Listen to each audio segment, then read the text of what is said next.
Сәлем достар, қош келдіңдер менің каналыма. Мен бүгін шашлык пісіремін. Шашлыкты мангалда тауықтан пісіремін. Шашлыкты білмейтін, оны жақсы көрмейтін адам кемде кем шығар. Қазақша контентті қолдап, лайк басып тіркеліп қойыңдар. Лайк басу сізге қиын емес. Ал мен судан шабыт алып, алда саңырауқұлақтан, еттен шашлык пісіріп видео салатын боламын. Менде 1,5 килограмм тауық еті. Тауық етін алып, ұсақ бөлшектерге бөлемін.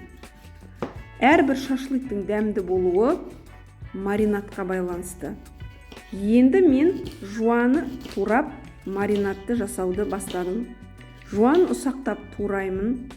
1,5 килограмм тауық етіне 2 үлкен жуаны турадым.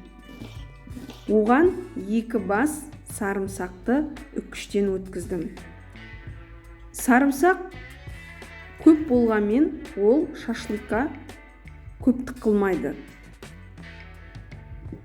Керісінше шашлык өте дәмді болады. Осы жуан мен сарымсақты жақсылап сығып, оның сөлін шығарамын. Менің рецебім, маринадтың рецебі мендегі өте қарапайым, барлықтарыңыздың үйіңізден табылады. Бұл жуанның үстіне 1 шай қасық паприка, жарты шай қасық қызыл бұрыш, 1 шай қасық бұрыш және 1 ас қасық тұз салдым. Оның үстіне 1 стакан айран құйдым. Айранның үстіне 200 грамм майонез құямын. Айран шашлыкты өте дәмді қылады, әрі ол жұмсақ болады. Міне осы ингредиенттерді араластырып, маринадты дайындадым. Маринадқа тұзды абайлап салу керек, себебі майонездің өзінде де тұз бар, қатты ащы болып кетпес үшін.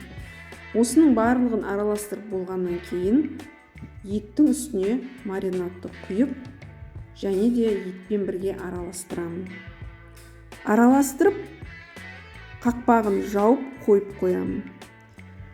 Біреулер маринадта етті 1 сутка сақтайды, ал кейбіреулер түнде маринадтап таңертең пісіре береді. Ал біреулер керісінше 1 сағат ұстайды маринадта. Ал мен 5 сағат ұстадым. 5 сағаттан кейін етті шампурға осында қып тіземін. Менің мангалым кіші болғандықтан, мен тек шампурға 3 қана ет саламын. Менің рецебіммен пісіріп көріп, комментарийге қандай болып шыққанын, дәмін жазуды ұмытпаңыздар. Шашлык біздің үйдің, жанұямыздың сүйікті тағамдарының бірі. Әр кезде осы рецептпен жасаймыз. Тексерістен өткен. Шашлык өте дәмді болып шығады. Қазір піскеннен кейін де мен сізге дәмінің қандай болғанын айтамын.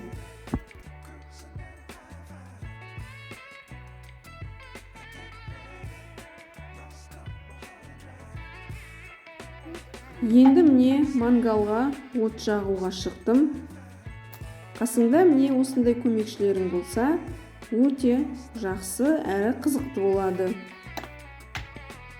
Шашлыкты жанұяңызға туған күн кештеріне, болмаса мереке күндерінде, яда болмаса жазда теңіз жағасында демалуға барғанда пісіруге болады. Мен сізге айтайын, ең жақсы, ең дәмді шашлык ол сіздің өзіңіздің дайындаған, пісірген шашлыгыңыз. Ол соны міне ұмытпаңыз. Маринад әртүрлі болады. Біреулер уксуспен дайындайды, ал біреулер етті жұмсақ болу үшін оған киви салады. Ал сочный болу үшін лимон салуға да болады. Майонезбен томат пастасын араластырып та жасауға болады. Өз жанұяңыз үшін өз қолыңызбен барлық махаббатыңызды төгіп жасаған тағамға ештеңе де жетпейді. міне ағашты көбірек салып жақсылап осындай қылып жағып аламыз. Ауа райы өте салқын, бірақ дәмді шашлык пісіруге ештеңе де кедергі болмайды.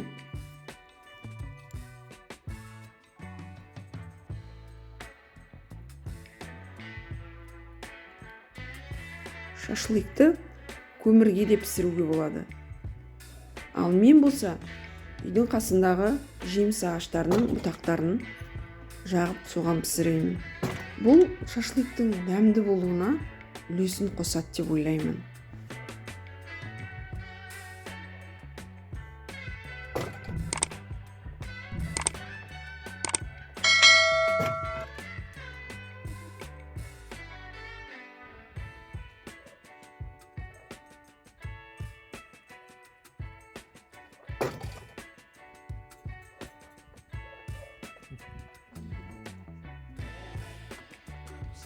Міне от та жанып болды. Шоқты мангалдың ішіне тегістеп жаямын және шампурды мангалға орналастырамын.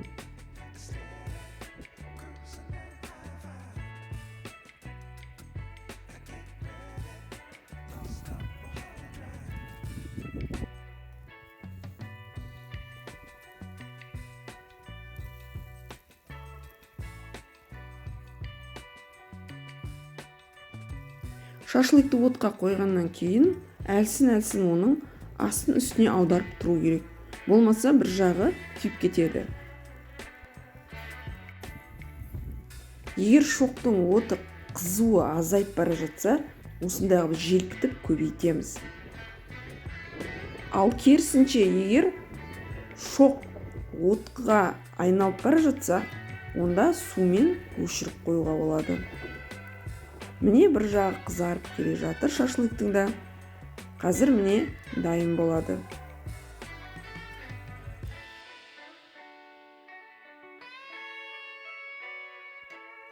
Міне біздің шашлығымыз да пісті. Иісі өте керемет, тәбетіңді ашады. Осы менің рецептіммен пісіріп көріңіздер. Егер мангалыңыз болмаса, үйде духовкада да пісіруге болады.